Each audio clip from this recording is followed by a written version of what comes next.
Hello students, अभी हम लोग डी ब्रॉगली एक्सप्लेनेशन पढ़ने जा रहे हैं जो Bohr's second postulates of quantization को एक्सप्लेन करता है। क्वांटाइजेशन बोर्स के क्वांटाइजेशन को एक्सप्लेन करता है। आखिर बोर्स का सेकेंड पोस्टुलेट क्वांटाइजेशन कैसे है, पहले हम इसको जानने की कोशिश करते हैं। तो सबसे पहले हम ये बताएंगे कि क्वांटाइजेशन कैसे, इसके बारे में। क्वांटाइजेशन किसको कहते हैं? क्वांटाइजेशन हम कंटिन्यूटी को कहते हैं। जहां कंटिन्यूअस प्रोसेस चलता है वहीं पर क्वांटाइजेशन होता है, और उसकी भी पहचान है जो हम बता रहे हैं। जैसे मान लिया जाए कि अभी आपने क्वांटाइजेशन ऑफ चार्ज पढ़ा था, तो क्वांटाइजेशन ऑफ जब चार्ज आप पढ़े थे, जैसे मान लिया जाए कि अगर ये बॉडी है कि एक इलेक्ट्रॉन अगर ये बॉडी लॉस करता है तो आप लिखे थे प्लस ई। अगर ये आप एक और लॉस करे तो आप लिखेंगे आप प्लस 2e। एक और चार्ज लॉस करे, एक और इलेक्ट्रॉन लॉस करे प्लस 3e। एक और इलेक्ट्रॉन लॉस करे तो आप लिखेंगे प्लस 4e। उसी तरह ये nth इलेक्ट्रॉन लॉस करे तो आप लिखेंगे plus ne is equal to q. तो ये क्वांटाइजेशन मतलब ये ध्यान रखेंगे आप कि क्वांटाइजेशन का मतलब होता है कंटिन्यूटी।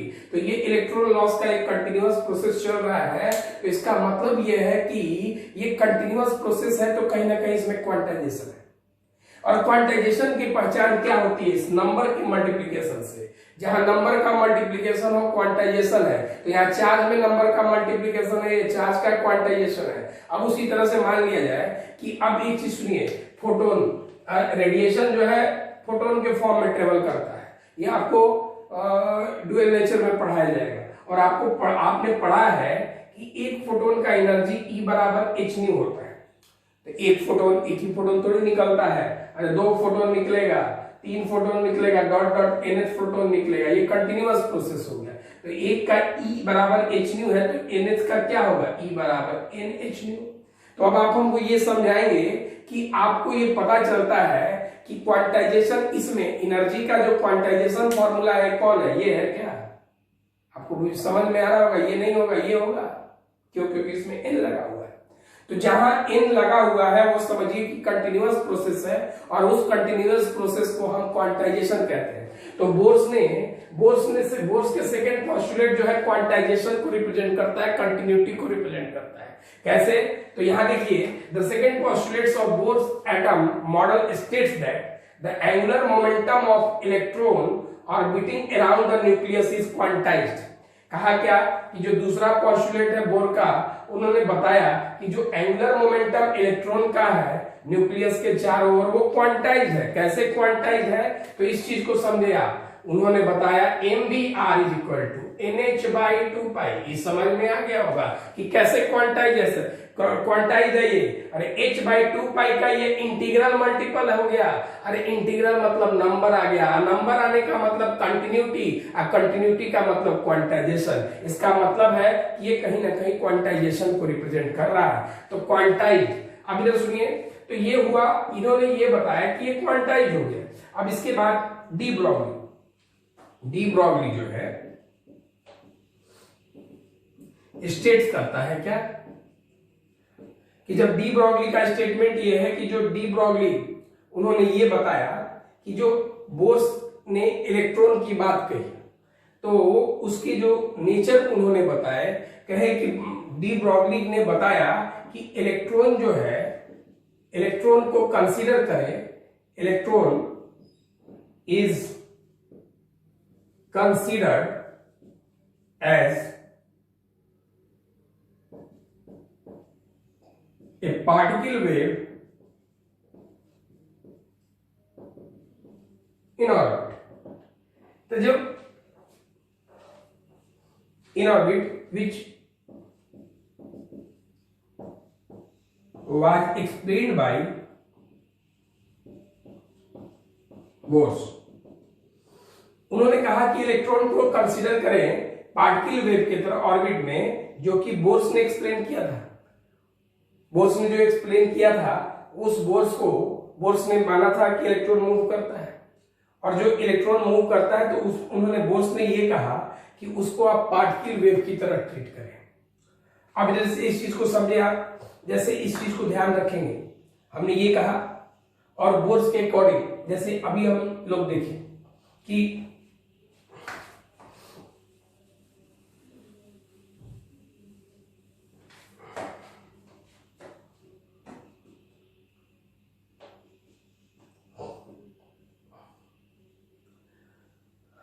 अब मान लीजिए कि ये कोई न्यूक्लियस है एटम का,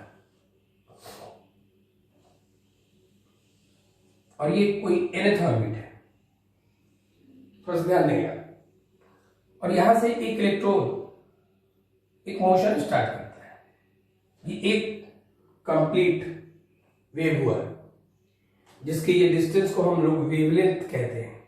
यहां से जो यहां तक हुआ वेवलेंथ हुआ। अगला वेव हुआ, अगला वेव,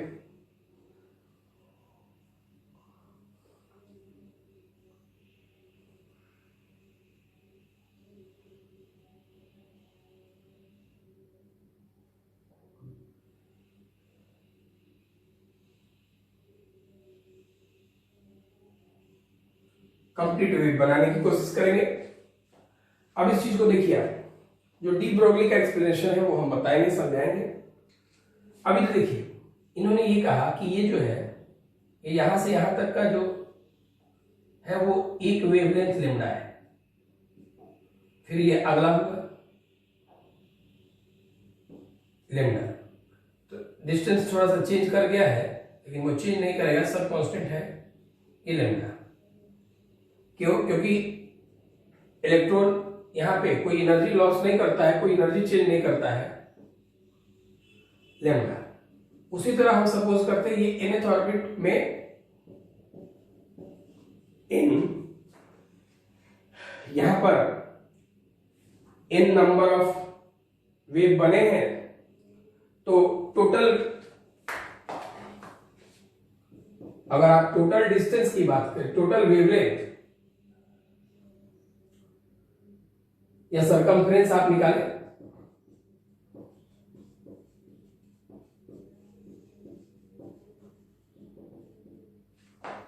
सरकमफ्रेंस ऑफ ऑर्बिट,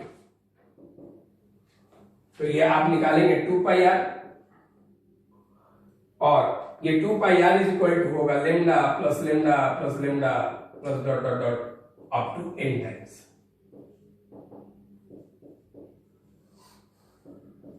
इसका मतलब 2πr is equal to lambda lambda जोड़े 2 लेमडा, ये 3 लेमडा, कितने बार जोड़े n टाइम्स, तो ये हो जाएगा n लेमडा। तो डी ब्रोगली का स्टेटमेंट आ रहा है कि डी ब्रोगली स्टेट करता है कि जो सरकमफ्रेंस है, जो ये जो ऑर्बिट का जो सरकमफ्रेंस है वो इंटीग्रल मल्टीपल है वेवलेंथ के। इंटीग्रल मल्टीपल क्या है? वेवलेंथ के।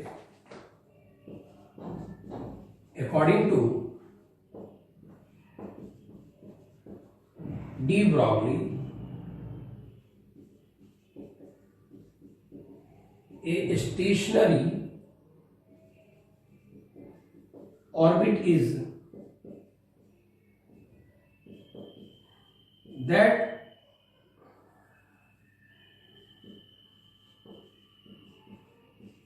which contains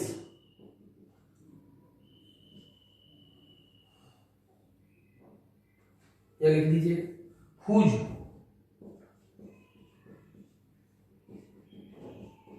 सरकमफ्रेंस, पीडीएफ से कुछ अलग इसमें डिफाइन कर रहे हैं, whose circumference is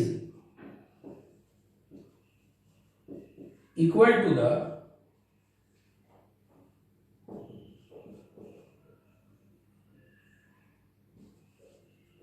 integral multiple of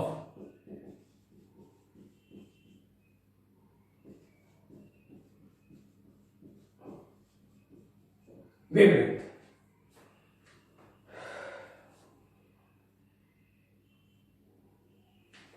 integral की जगह आप नंबर भी लिख सकते हैं, इंटीग्रल मल्टीपल की जगह नंबर ऑफ वेव लिख सकते हैं। अब ये इन्होंने ये कहा जो 2πr बराबर n लेमडा को डिफाइन किया। अब इस 2πr equal to n lambda से और डी ब्रोगली का यूज करके हम उसको प्रूव भी कर सकते हैं। ध्यान देंगे,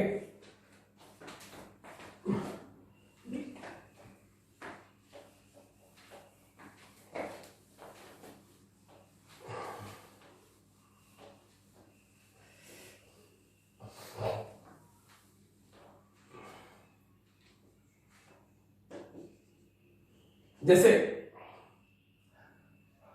आपको डी ब्रॉगली ने बताया, डी ब्रॉगली क्वेश्चन है ना, मतलब डी ब्रॉगली इसको सेटिस्फाई कर जाता है अकॉर्डिंग टू डी ब्रॉगली। ये आप याद रखेंगे, इसको डी ब्रॉगली की क्वेश्चन को, इस इक्वेशन को हम लोग को ड्यूअल नेचर में पढ़ना है। लैम्डा बराबर h बाई पी, चूंकि p इक्वल टू होता क्या है एम भी, तो lambda equal to h by m v. जरूरत पड़ेगा इसको हम लोग यूज करेंगे, डी ब्रॉगली प्रूफ करने जा रहे हैं, डी ब्रॉगली से बोर्स पोस्टुलेट को प्रूफ करने जा रहे हैं। डी ब्रॉगली ने क्या बताया वेव के कॉन्सेप्ट से, अगर ये वेव के फॉर्म में है स्टेशनरी, अगर ऑर्बिट में ये वेव के फॉर्म में मूव करता है तो 2 pi r is equal to n lambda होगा। तो एन लैम्डा की जगह आप क्या रख सकते हैं, एच बाई एम भी। ऐसा कीजिए कि ये 2 पाई को आप यहां ला दीजिए और एम भी को वहां ले जाइए, m v r equal to n h by 2 pi. ये आपने यूज किया डी ब्रॉगली या डी ब्रॉगली, ये भी डी ब्रॉगली और ये भी डी ब्रॉगली, ये इलेक्ट्रॉन के लिए है ना। ये दोनों को कंबाइन करके आपने बोर्स वाला पोस्टुलेट प्रूफ कर दिया। इसका मतलब क्या है, इसका मतलब है कि इलेक्ट्रॉन जो है इस कंडीशन को वेव फॉर्म में सेटिस्फाई कर रहा है। अब ये देखिए, अब इसके बाद एक और इसका सेकंड फॉर्म है, थोड़ा ध्यान देंगे आप।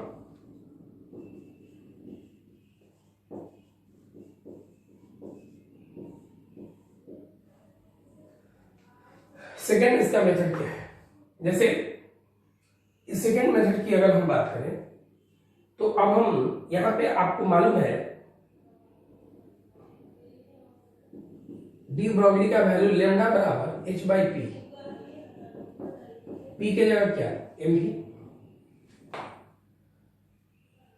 h बाई एम भी, लैम्डा बराबर h बाई क्या हो गया एम भी।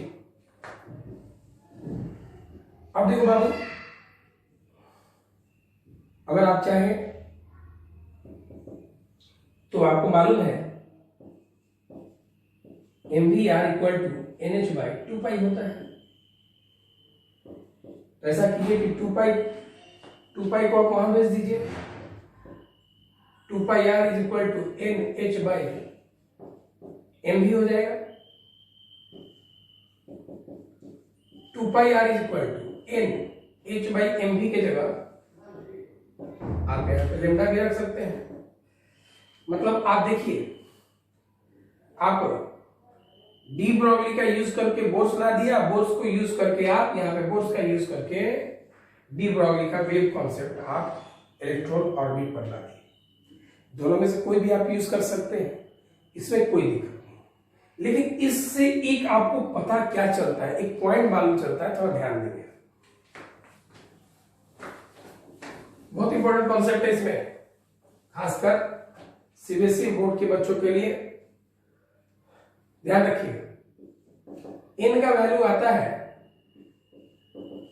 2 पाई आर बाई लैम्डा, यहां से इन का value 2 pi r by lambda आता है। अब ये 2 पाई आर बाई जो लैम्डा आता है, अच्छा इसमें दो कॉन्सेप्ट काम किया है, बोर्स भी काम किया है और डी ब्रॉगली भी काम किया है। बोर्स के अकॉर्डिंग होता क्या है, बोर्स के अकॉर्डिंग एन का मतलब है नंबर ऑफ ऑर्बिट, बहुत इंपॉर्टेंट चीज ध्यान रखिएगा। इसका मतलब डी ब्रॉगली का मतलब नंबर ऑफ वेव, बहुत इंपॉर्टेंट कॉन्सेप्ट। इसका मतलब क्या है कि किसी भी ऑर्बिट में जितने ऑर्बिट के जितने नंबर होते हैं उसमें उतना ही वेव होता है। अब ध्यान दीजिए आप, जैसे मान लीजिए ये न्यूक्लियस है, ये फर्स्ट ऑर्बिट है, ये सेकेंड ऑर्बिट है और ये थर्ड ऑर्बिट है। तो इसमें एक इलेक्ट्रॉन अगर मूव करता हो तो ये नंबर ऑफ ऑर्बिट इसका, ये कौन सा ऑर्बिट है, ये थर्ड ऑर्बिट है। तो जितना इसका ऑर्बिट होगा उतना ही इसका वेव नंबर होगा। तो मतलब इस थर्ड ऑर्बिट में इलेक्ट्रॉन 3 वेव बनाएंगे, एक वेव, दूसरा वेव,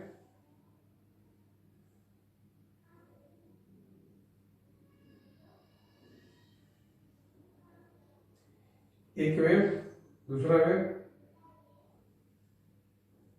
और ये तीसरा वेव। थोड़ा सा फिगर रफ हो गया, तो समझ ही रहे आप लोग। तीसरा वेव मतलब ये 3 ऑर्बिट होते हैं, उसको एक बार और फिर से समझ लीजिए। जैसे मान लीजिए न्यूक्लियस है, पहला ऑर्बिट है, दूसरा ऑर्बिट है, तीसरा ऑर्बिट है और ये चौथा ऑर्बिट है। तो इसमें चौथा ऑर्बिट है तो 4 वेव बनेगा, 1 2 3 4 वेव से ये इलेक्ट्रॉन टर्न करेगा। एक हम लोग इसके बारे में भी थोड़ा सा इससे सोच सकते हैं। एक इस पे न्यूमेरिकल भी है, डी ब्रॉगली पे न्यूमेरिकल भी आता है, उसको भी थोड़ा सा सोच ले।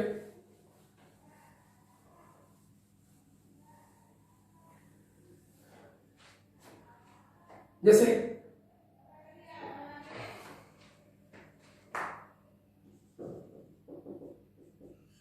क्वेश्चन को थोड़ा सा ध्यान देंगे। अगर मान लिया जाए बामर सीरीज, क्वेश्चन से पहले एक पॉइंट ध्यान दीजिए। अगर हम बामर सीरीज का नाम लेते हैं तो बामर सीरीज में आप जानते हैं कि इलेक्ट्रॉन सेकेंड ऑर्बिट में आता है। सेकेंड ऑर्बिट में आएगा तो कहां से आएगा? तो थर्ड ऑर्बिट से आएगा, फोर्थ ऑर्बिट से आएगा, फिफ्थ ऑर्बिट से आएगा, सो ऑन, उसी तरह से। तो ये बामर सीरीज के लिए आपको सेकेंड ऑर्बिट में आना है। तो कहां से आएगा? थर्ड से आएगा, जब यहां से आएगा, यहां से आएगा। तो ये जो आपका थर्ड से आया, ये इसको आप फर्स्ट ट्रांजिशन कहेंगे। ये जो आया ये सेकेंड ट्रांजिशन है, ये जो आया वो थर्ड ट्रांजिशन।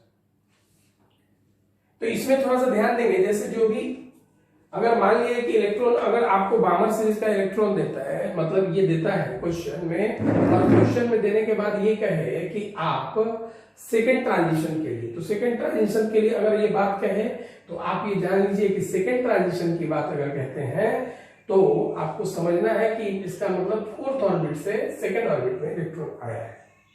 ये आप ध्यान रखेंगे।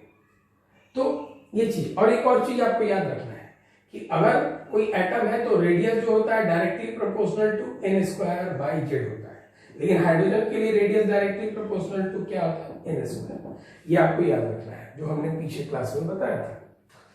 एक और चीज अगर आप ध्यान रखेंगे, अगर हाइड्रोजन की बात करें आप, फॉर हाइड्रोजन,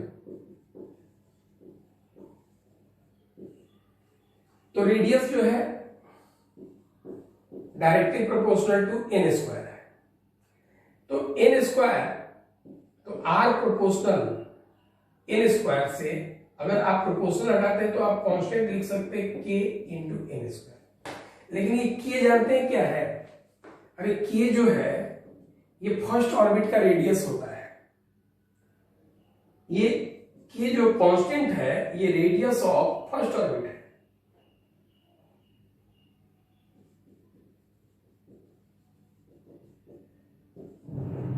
तो फर्स्ट ऑर्बिट के रेडियस को अगर आप a0 मान लें तो आप रेडियस को आप a0 × n² भी लिख सकते हैं। ये थोड़ी सी बातों को ध्यान रखेंगे। हमने कुछ कहा नहीं कि अगर आप फॉर एनी एटम, अगर कोई किसी एटम के लिए कोई क्वेश्चन आता है तो आप लिखेंगे r प्रोपोर्शनल n²/z। और हाइड्रोजन अगर आ जाए तो आप लिखेंगे r प्रोपोर्शनल n²। उसी तरह हाइड्रोजन के लिए जैसे r प्रोपोर्शनल n², तो प्रोपोर्शनल हटाएंगे तो कांस्टेंट लगा k n²। तो अब ये k क्या है? तो ये radius of first orbit, constant जो है आता है। तो k की जगह आप चाहे तो रेडियस ऑफ फर्स्ट ऑर्बिट को अगर आप a0 मान लें तो ये जो आपका इक्वेशन बना वो r equal to a naught into क्या बना, एन स्क्वायर।